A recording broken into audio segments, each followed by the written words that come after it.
The snow outside Chicago O'Hare whispered like sandpaper against the towering glass panels. Holiday travelers bustled in every direction, dragging wheeled bags like stubborn toddlers. Inside the first-class lounge, everything screamed exclusivity. Polished marble floors, soft jazz spilling from invisible speakers, the scent of orange rind and overpriced cologne in the air. She didn't look like she belonged there. That's what the woman behind the service counter whispered as she glanced at the newcomer.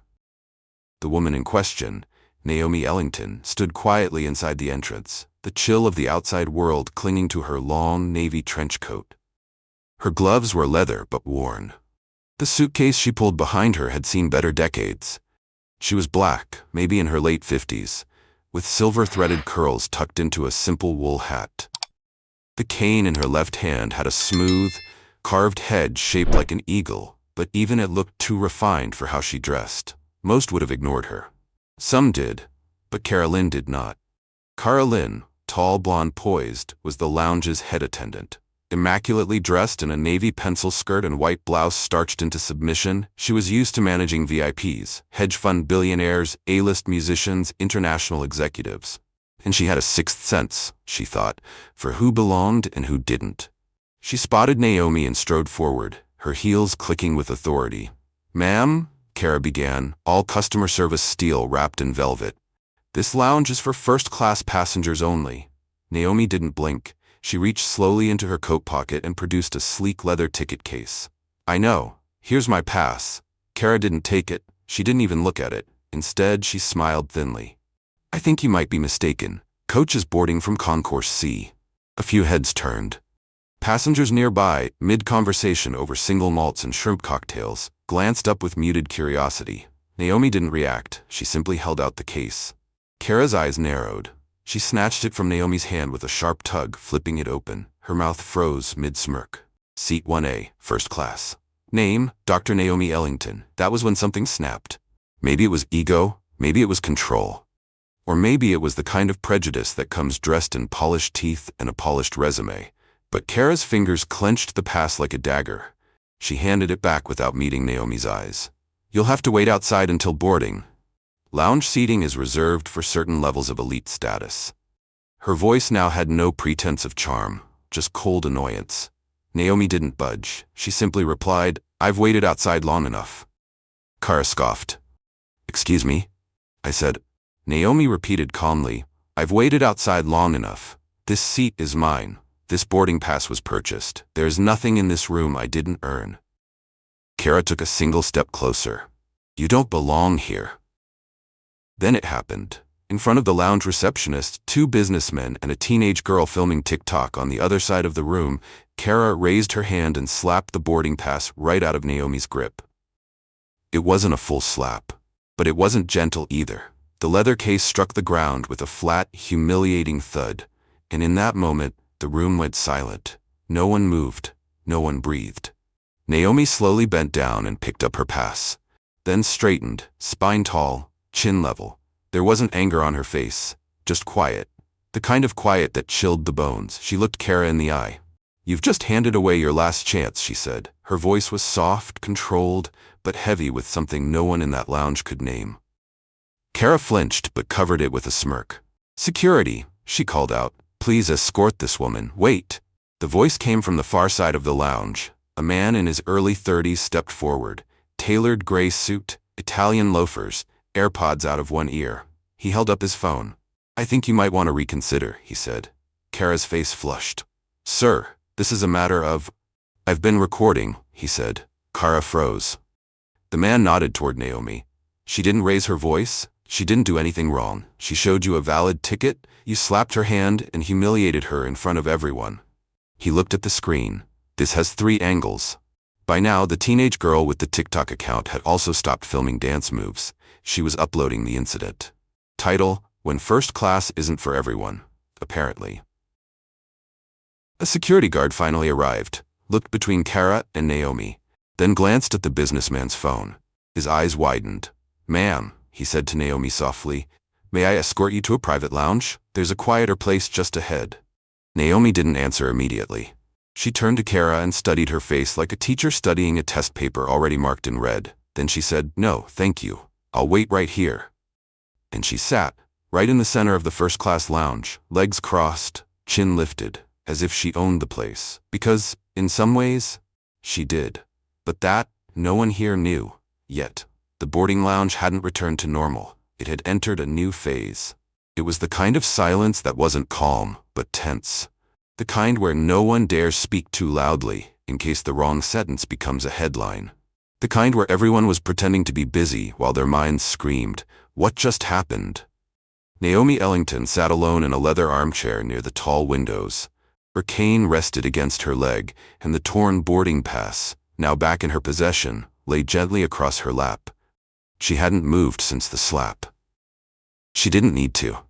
Her stillness spoke volumes. Across the room, Carolyn, the head flight attendant, was unraveling. Her usually poised posture had stiffened. Her voice, once dripping with detached professionalism, now cracked at the edges. The shame hadn't hit yet. But fear had. She knew something was wrong. It wasn't just the young businessman who had recorded her. He was still there, looking far too calm. It wasn't just the teenage girl in the corner who had whispered, "She's going viral," and began typing furiously. It was the woman herself. Naomi. No threats, no shouting, no raised hand.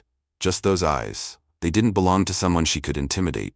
They belonged to someone who had nothing to prove, and that terrified her more than anything else. Meanwhile, in another terminal, inside a glass-walled executive lounge, the director of operations, Teresa Caldwell, received a call. Only one word was spoken. "She's here." Teresa dropped her cup. "What terminal?" Back in the lounge, Naomi finally moved, just slightly. She placed the boarding pass back into her ticket case, then slowly reached into her handbag and pulled out a phone. Sleek, matte black, no fingerprints. She tapped something, then waited. Kara noticed. She approached again, this time quieter. "I hope you're not calling the media," she said with a forced smile. "There's a process for complaints. We take things seriously here." Naomi looked up, her voice cool. "I know, I designed the process." Kara blinked. "Excuse me?" Naomi didn't explain. Her phone buzzed. One message. "Executive security is on standby. Proceed?" She typed back, "Not yet, let her dig." In the far back of the lounge, Sebastian, the businessman, stood up and walked toward the receptionist. He leaned down. "I'd like to make a formal statement." "About what?" the receptionist whispered. "About that woman," he nodded toward Naomi. "You may want to notify legal and PR." Kara approached Naomi again, now with something that looked like pity. "Ma'am, whatever this is, it's gone too far. You've made your point." Naomi stood, slowly, calmly, and suddenly, the room shifted again. Because when she stood, everyone noticed something they hadn't seen before. Not just her elegance, not just her calm. Her command. She wasn't someone surviving the moment, she was someone measuring it. Naomi stepped forward, her cane tapping once, twice. Kara backed up. "You assumed things," Naomi said, her voice still low. "Because of what I wore, how I entered, what I didn't say." Kara began. "You didn't ask, you didn't verify, you didn't even hesitate before trying to humiliate me." People were listening now, eavesdropping openly. "You didn't make a mistake, Miss Lynn," Naomi continued. "You made a decision." Kara flushed, eyes darting. "I'm not a racist," Naomi leaned in, voice velvet-wrapped steel. "Racism doesn't always wear a hood. Sometimes it wears a name tag and heels." The room fell to ice. Just then, the lounge doors opened. A tall woman in a sleek gray suit entered, flanked by two silent figures in black. Teresa Caldwell. Her eyes scanned the room. When she spotted Naomi, her entire expression changed, like someone realizing they just watched someone drown who turned out to be the architect of the pool. She rushed forward. "Dr. Ellington," she said breathlessly. "No one told me you were here." Kara's head snapped toward her. "Wait, Dr. Ellington?" Naomi turned calmly. "Good to see you again, Teresa." "I wasn't informed," Teresa stammered. "We didn't know you'd be boarding today. If you need the private jet." "I didn't come to be flown," Naomi said. "I came to be seen." Kara stood frozen. "Wait, who is she?" Everyone turned. Sebastian finally stepped forward. "She's Naomi Ellington," he said slowly. "Founder of Ellington Aviation, majority stakeholder in Horizon Air." The lounge receptionist gasped audibly. "She's the owner of this airline." Silence. True silence. Then the sound of Carolyn's breath hitched. I didn't know." Naomi's gaze didn't soften. "That's the problem. You don't see people unless you know they can destroy you." Outside the lounge, the terminal buzzed with whispers. Someone had posted the video. Comments poured in by the second. This woman is a queen. That flight attendant is done. Plot twist, she owns the airline. Naomi turned back to Teresa. I want a full review of lounge policies. I want facial recognition security logs cross-checked with customer interaction history. And I want staff trained in more than etiquette. I want them trained in humanity. Of course, Teresa nodded quickly. Absolutely. And Carolyn? Naomi said, turning toward the woman. Kara stood trembling. I'm sorry, she whispered. Naomi studied her for a long moment, then spoke. You won't be fired. Gasps. Even Teresa's eyes widened. Wait, what? Naomi nodded. You'll stay on staff. A pause. But starting tomorrow, you'll be reassigned. To what? Kara croaked. Naomi's eyes didn't flinch. You'll lead the bias rehabilitation program. Frontline. Daily. You'll serve meals to refugee families at Terminal E. You'll clean restrooms in Gate 12's relief shelters. And you'll start every shift with a class taught by someone whose name you don't recognize. Kara's lips trembled. This isn't a punishment, Naomi said. It's a mirror. Naomi turned to Sebastian, who now stood with arms crossed, awed. Are we boarding? He nodded. They're holding the plane. She looked back at Kara one last time. People like me were told for decades to rise quietly, to be grateful to be allowed in the room. She took a breath. I didn't come here to whisper. I came here to remind you that the room is mine. And with that, she walked toward the gate, cane in hand. Silence behind her. But not the silence of fear this time, the silence of awakening. 30 years earlier. Terminal D, Atlanta International Airport. The same cold air, the same polished floors. But the woman walking through them was not yet Naomi Ellington, the aviation mogul, the silent stakeholder, the legend in hiding. She was just Naomi Smith, 25 years old, fresh out of her final check ride at the flight academy. A name badge with trainee co-pilot, pinned nervously to her blazer, a borrowed suitcase, a $10 perm, and dreams louder than the jet engines thundering overhead. It was the first day of what was supposed to be a new life. She arrived 2 hours early, careful not to appear too eager, but knowing what was at stake. As she stood in line to pick up her ID badge, a man behind the desk glanced at her paperwork. You sure this isn't a clerical error? He asked. Naomi blinked. Sorry? You're here for co-pilot training, he said, flipping her papers. You don't look like most of the folks who walk through here for that. Naomi froze. What do they usually look like? She asked softly. He didn't answer. Just printed the badge and slid it across the counter. That badge, she would later learn, was scanned 7 times incorrectly before security finally let her into the crew briefing. The training room was filled with the smell of old coffee and new uniforms. Mostly white. Mostly male. A few chuckled as she walked in. One even whispered, "Lost your gate, miss?" She smiled tightly. No, found it. The first month was a blur of sky charts, engine diagrams, and systems logic. She excelled in silence, answered every question, flew her simulators flawlessly. But the debriefings told a different story. You're competent, but maybe too assertive. Try smiling more, it helps with communication. The captain said you seemed tense. Meanwhile, her white male colleagues cracked jokes, forgot checklists, and were still passed without comment. Naomi didn't speak up, because she couldn't afford to. 3 months in, she got her first real flight rotation. A domestic run from Atlanta to Denver with an overnight layover. Her captain, Rick Dahlman, was known in the halls for being old school. He barely acknowledged her until takeoff, then barked instructions, ignored her inputs, reached across to flip her switches without warning. At the Denver airport, he asked casually, "You on food stamps or just saving up for proper shoes?" Naomi said nothing. He laughed. Kidding. Mostly. In the hotel lobby, he placed his hand low on her back. You know, some of the guys would feel more comfortable if you just stuck to radio calls and let the real flying happen on the left seat. Naomi looked him dead in the eyes and said, then maybe they should get comfortable being uncomfortable. Rick didn't speak for the rest of the trip. When they landed back in Atlanta, she found a note on her locker. To uppity. Watch yourself. No name, just ink. She tore it up, but didn't forget. A year later, after earning her first promotion to senior first officer, Naomi applied for a spot in the International Fleet Training Program. Only 2 women had ever been accepted before. Neither of them looked like her. Her scores were perfect. Her hours exceeded the minimum by 300. Her evaluations were pristine. She was denied. No explanation. When she asked HR, the recruiter looked around and said, "Between us, Naomi, you intimidate people. Maybe let your ambition cool for a year or two." That night, Naomi sat on the edge of her one-bedroom apartment couch, watching planes crisscross the night sky. Each blinking light represented someone else's career lifting off, while hers was being quietly delayed, not by merit but by discomfort. She didn't cry. She wrote. She drafted her resignation letter, then deleted it. Because she remembered her mother's voice. "We don't quit the table just because they refuse to pass the bread. We build our damn table." And that's when Naomi's perspective shifted. She stopped trying to impress and started watching, learning, not just how to fly, but how the system flew around people like her. The turning point came on a rainy Thursday. Naomi had just finished a flawless night landing in Charlotte, a feat few rookies pulled off without a sweat.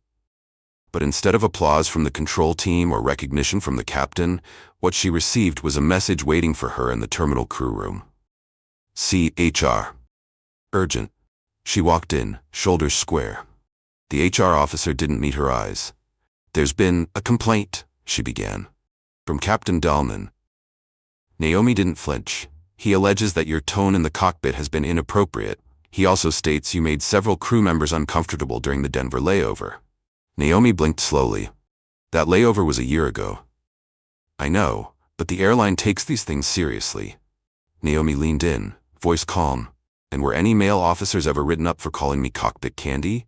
Or asking if I moonlighted as Beyoncé on weekends?" Silence. "I thought not."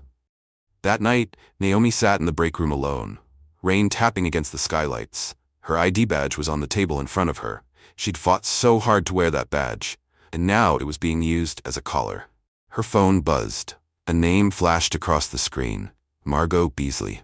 A mentor. An enigma. A former flight captain turned investor. One of the few women of color to ever sit in the cockpit of a Concorde jet. Naomi had met her once, briefly, during a networking event. She'd handed Naomi a business card and said one line, "When they start making you feel invisible, that's the moment you become dangerous." Naomi had never called, until now. She hit dial. Margot answered on the first ring. "Are you ready to stop flying their planes?" Naomi hesitated. "I'm not sure I understand." "You do," Margot said.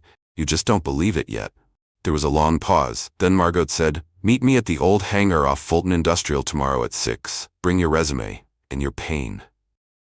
The hangar was half-lit and smelled of oil and ambition. Margot stood in the center, arms crossed, surrounded by whiteboards, blueprints, and flight manuals that had no logos on them, just ideas. "You want in?" she asked. "In what?" "In building what they said you don't deserve to touch. Routes, runways, and eventually, real power." Naomi exhaled. "What is this? A project, an idea, maybe nothing. But maybe a future airline, one run by people who've spent a lifetime being told they don't belong in first class." Naomi's eyes narrowed. Margot smiled. There she is. For the next 3 years, Naomi did double duty. By day, she flew regional flights, smiled when called girl pilot, nodded politely when passengers assumed she was just a flight attendant. By night, she met with Margot, learned about aviation economics, regulatory loopholes, pilot union politics, airport gate bidding, and how legacy airlines profited off the blind spots of their policies. She took notes, built models, and most importantly, she listened to the ground crew who fixed planes but couldn't afford flights, to single mothers who worked 12-hour shifts at the terminal cafe but got written up for sitting, to cabin attendants who hid their tears behind perfect makeup after a racist passenger called them servants in the sky. Naomi cataloged every injustice, but she didn't march, she didn't scream, she studied, because the world had taught her one brutal lesson. You cannot change a structure you don't understand. The breakthrough came the day Margot handed Naomi a folder. 2 investors just greenlit a shadow bid. If we can secure a controlling stake in a struggling regional carrier, we can rebrand it and restructure from within. Naomi opened the folder. Her hands trembled. It was the first time she saw the logo, Ellington Air. A nod to her grandfather, a Tuskegee airman who never got to fly commercially. "You ready to disappear for a while?" Margot asked. Naomi nodded.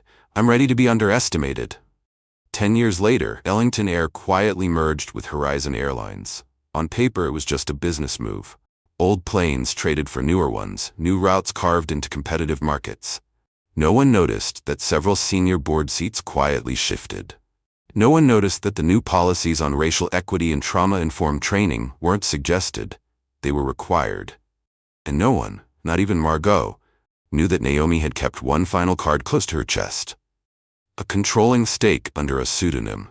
Her name wouldn't be on billboards. She didn't need fanfare. She just needed the system to quietly bend until it broke. And then came Terminal D. 30 years to the month, same airport, same gate. But now she walked not as Naomi Smith, trainee co-pilot, but as Naomi Ellington, the woman who controlled the sky. And when that flight attendant slapped her cane, when she sneered about people like you not belonging in first class, Naomi didn't flinch, because that moment wasn't humiliation. It was confirmation that the world still needed reminding, that power didn't always wear a suit, sometimes it carried a cane. The sterling bracelet hit the airport floor with a sharp clang that silenced the bustling noise of the first-class boarding gate. Every passenger, every crew member, and every passerby froze. The hush wasn't born from reverence, but from shock. The moment Evelyn Crawford's bracelet touched the tile, it marked a turning point none of them would forget. Julia Monroe, still flushed from her outburst, took a step back, realizing too late that the woman she'd insulted was no ordinary passenger. Evelyn hadn't raised her voice, hadn't thrown a fit. She didn't need to. Her calm, dignified silence radiated more power than a scream ever could. Just then, heavy footsteps echoed through the gate. Richard Montgomery, Horizon Airlines head of flight operations, strode in, flanked by security and two high-level airline officials. His tailored suit and stormy expression signaled the gravity of what was unfolding. He didn't break stride. He walked straight to Evelyn, then stopped short, his eyes softening. "Madam Chairwoman," he said, bowing slightly, "we are sorry." The murmurs turned into gasps. "Chairwoman?" Phones rose like a tide, lenses and live feeds capturing every heartbeat. Julia stood frozen, confusion collapsing into horror as she began connecting the dots. Richard turned to her sharply. "Miss Monroe, you have insulted the founder, chairwoman, and CEO of this airline, the very woman who signs your paycheck and built this company from the ground up." Julia's knees almost buckled. She opened her mouth to explain, to defend, to apologize, but nothing came out. Around her, people stared, murmuring, judging. The same people who had laughed with her moments ago now whispered words like disgraceful and shameful. Still, Evelyn remained poised. She stepped forward, her voice calm but steely. "I don't want your job, Julia," she said. "What I want is for you to ask yourself why you treated me the way you did. If I were in designer heels and carrying a Birkin, would you have questioned me?" Julia swallowed hard. The question hung in the air, sharp and unrelenting. "You won't be fired today," Evelyn added. "Not because you don't deserve it, but because firing you would be the easy way out. Instead, you will be reassigned to a role that will teach you what respect means." Then Evelyn turned to the crowd. "To all of you who stood and watched," she said, her voice rising slightly, "let today be a reminder. Power does not always dress like you expect it to. Wisdom doesn't always shout, and dignity should never depend on the color of someone's skin or the price of their clothes." A heavy silence followed, and then, slowly, applause. At first only a few claps, then more. Louder, stronger, until the terminal rang with a thunderous ovation. Julia was escorted away, her eyes glassy with unshed tears. But Evelyn didn't watch her go. She turned back toward the gate, nodding to the staff to begin boarding. The flight was about to take off, but its passengers had already been taken somewhere else, into a story that would redefine them. In the days that followed, footage of the incident went viral. Talk shows dissected every frame. News anchors marveled at Evelyn's restraint. Think pieces flooded the internet. Evelyn Crawford became a symbol of grace under fire, and Horizon Airlines released a public statement reinforcing its commitment to equity and accountability. But for Evelyn, the noise didn't matter. That night, she sat alone in her hotel suite overlooking the runway, a cup of chamomile in her hand. The city lights blinked like nervous stars, and jets roared into the sky, defying gravity. She smiled faintly, not because she had won, but because the world had been forced, if only for a moment, to look at itself. And that, in her eyes, was a takeoff worth witnessing. The boardroom was quiet. Too quiet for a place that had once echoed with ambitious plans and presentations. Now it held only judgment and reflection. Julia Monroe stood in the middle, her airline badge removed, her uniform wrinkled, her eyes raw from hours of sobbing. Across the long table sat Evelyn Crawford and the disciplinary panel, each member holding a file documenting the incident. Video evidence, passenger statements, social media backlash, all neatly compiled and damning. Evelyn hadn't spoken yet. Stephen Caldwell, the VP of Corporate Ethics, cleared his throat. "Miss Monroe, you know why you're here." Julia nodded weakly. Her voice was hoarse when she spoke. "Yes, I acted unprofessionally. I humiliated a passenger who turned out to be the chairwoman. I judged her based on appearance, and I was wrong." Evelyn tilted her head. "Do you think you'd apologize if I weren't the chairwoman?" Julia flinched. "I want to believe I would. But the truth is, probably not." There it was, the honesty that Evelyn had been waiting for. Silence hung in the air again before Evelyn finally leaned forward. "Julia, I believe in consequences, but I also believe in change. You're not being fired." Julia looked up, stunned. "You're being reassigned to Horizon's Community Outreach Division. You'll work with underserved youth. You'll organize STEM camps. You'll serve coffee to single mothers studying at night. You will see people before their titles." Julia blinked fast, the weight of her new assignment sinking in. Evelyn continued. "But here's the twist, Julia. After 6 months, you can come back, if you choose to. If you decide that this company is still where you want to be." Stephen interjected. "And if you return, it won't be to first class. It will be from the ground up, as a probationary crew member." Julia nodded slowly. "That's fair." Evelyn stood. "Then we're done here." She walked to the window overlooking the tarmac, watching a plane take off. Julia stood next to her after a moment. "Do you still think I don't belong in first class?" Evelyn asked softly. Julia hesitated, then shook her head. "No, I think you belong wherever you choose to be." Evelyn gave a faint smile. "Good, because real power doesn't shout. It listens. It teaches." 6 months later, the sun beat down on a high school parking lot where Julia directed kids toward a robotics demo inside the gymnasium. Sweat trickled down her neck, but she smiled genuinely when a girl in oversized glasses asked her about flight controls. Inside, posters of aviation pioneers adorned the walls. One featured Evelyn Crawford, quote underneath, "Lift others as you climb." Julia had stared at that quote every day. She hadn't reapplied to be a flight attendant. She had applied to stay. In outreach, in teaching, in listening. Some people thought she was crazy. She didn't care. Because once you see people differently, you can't unsee them. And that was the twist Evelyn Crawford had always planned. Not to punish, but to offer the hardest thing of all, a second chance, and the power to choose the right path. Not for anyone else, but for yourself. Julia Monroe used to think a flight attendant's job was about poise, routine, and polished service. But after that one unforgettable day, she learned something deeper. It was about people, about choices, and about what we carry with us, beyond luggage and boarding passes. Evelyn Crawford had every reason to press for Julia's termination, but she didn't. Not because Julia deserved leniency, but because Evelyn understood something most don't. Firing someone might send a message, but inviting them to grow, that creates a legacy. We often talk about justice as punishment, but what if justice could also be a mirror, a chance to see ourselves clearly, with all our biases, our blind spots, and our humanity? Julia didn't just receive a second chance, she earned it. Every robotics camp she led, every hour spent listening to young voices, every time she said, "Tell me your story instead of making assumptions," those were her steps back toward dignity. And Evelyn? She proved that leadership isn't about dominance. It's about vision, about knowing when to stand firm and when to hold the door open. In a world rushing to judge, cancel, and discard, this story reminds us of the quieter, harder path, to pause, to teach, to lead by example. Because in the end, this was never just about one woman in first class or one flight gone wrong. It was about how we choose to see one another. It was about how we rise. And maybe, just maybe, the most powerful journeys begin not at takeoff, but at the moment we decide to look again, choose again, and fly forward with open hearts. So the next time you step onto a plane or into someone else's shoes, remember, dignity is not worn. Respect is not assumed, and every person you meet is carrying a story you haven't read yet. Fly kind, always.